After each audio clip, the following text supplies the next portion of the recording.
Welcome back to the uSports Report. Now it's time for the Players Club, where we talk to you about a player or team that stood out to us this week in the world of sports. Tyler, who do you have?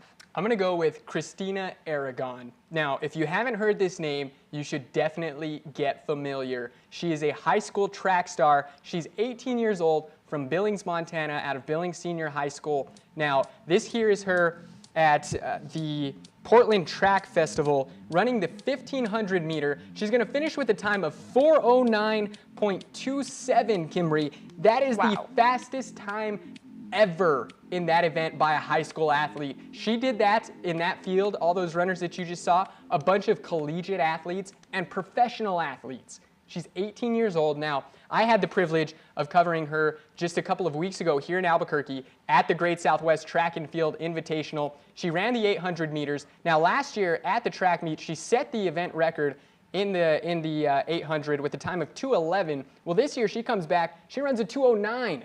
So she's just dominating. Breaking her own records. Breaking her own records. Now, we showed you that clip of that race right there at the beginning. That right there got her to qualify for the Olympic trials in the 1500. Wow. 18 years old. She's committed to Stanford, where she'll be running. She had to give up gymnastics to pursue a career in track, which I think she'll be more than fine doing so. Oh, yeah.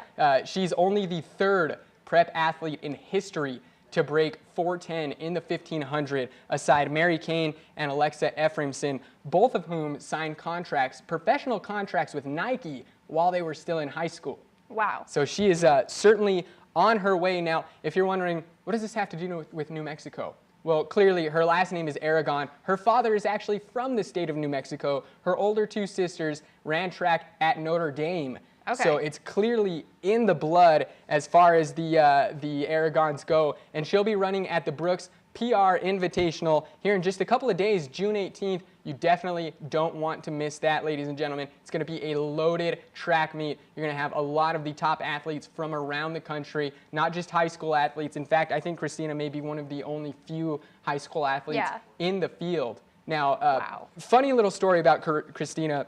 I went on this trip to Costa Rica about 6 years ago, and when we went, there was this group from Montana. Yeah. Well, their chaperone is a teacher at Billings Senior High School. So when I was looking at the press the press guide when I was broadcasting the meet, you know, I saw that she was from Billings Senior High School. So I reached out to that old teacher. I was like, hey, isn't this where you used to teach? And she goes, yeah, sure enough. I had Christina as one of my students just a couple of years ago. So it's a very, very small world. I know. It really is. Very small world. I was fortunate enough to catch up with Christina after the meet there. That picture that you saw between us, you know, shared a few little memories with her and everything. She is a great girl. She's very bright, obviously very smart, committed to Stanford. Not just anybody gets in over there. But ladies and gentlemen, remember the name Christina Aragon. She will be a household name as far as USA track goes here in the future. Yeah, and hopefully in the Olympics representing the United States in great fashion. We've talked about some really amazing track stars, particularly in UNM, and then Christina now in high school showing us exactly how it's done.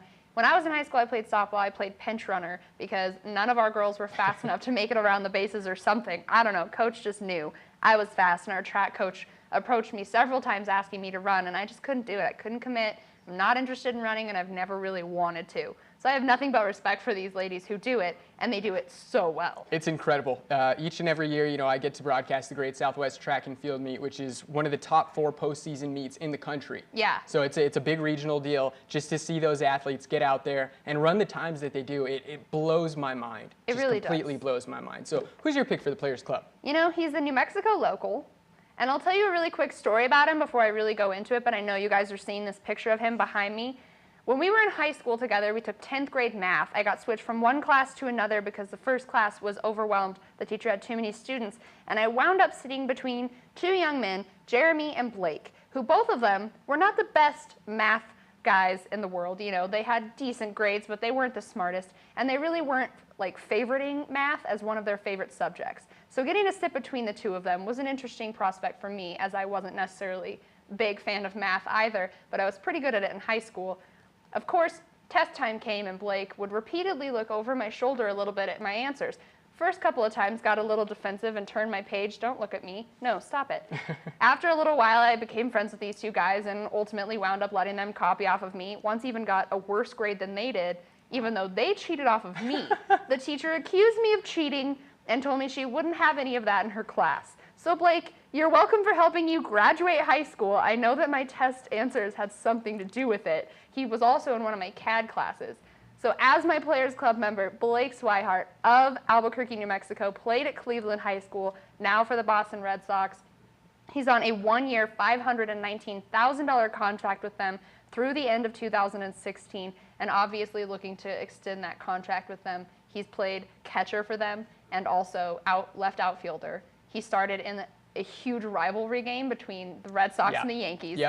A great time to debut your skills in the MLB, and he went through the ranks of single A, double A, and triple A pretty quickly. He signed with the Red Sox after at first kind of telling them, no, I want to go to college and play in Texas. Ultimately, they offered him a pretty big signing bonus, and he agreed and went ahead and went to the Red Sox single A team. I mean, you can't really debate that. You really can't. I mean, and then just the way the storyline shakes out, you know, he comes on, makes his debut against the New York Yankees, the Evil Empire, the Bronx Bombers, the guys in the pinstripes, whatever you want to call them. That is the very biggest team in North American baseball. It really and for Blake to make his debut against that team, I mean, you really couldn't write up a better storyline. And as far as I remember, I believe that the Red Sox did just barely beat the Yankees in that matchup. And if Blake had anything to do with it, he definitely had an opportunity to show his catching skills and really remind the Red Sox why they signed him on that huge signing bonus. So Christina Aragon, Blake Swihart, welcome to the Players Club. We'll be right back with more of the uSports Report.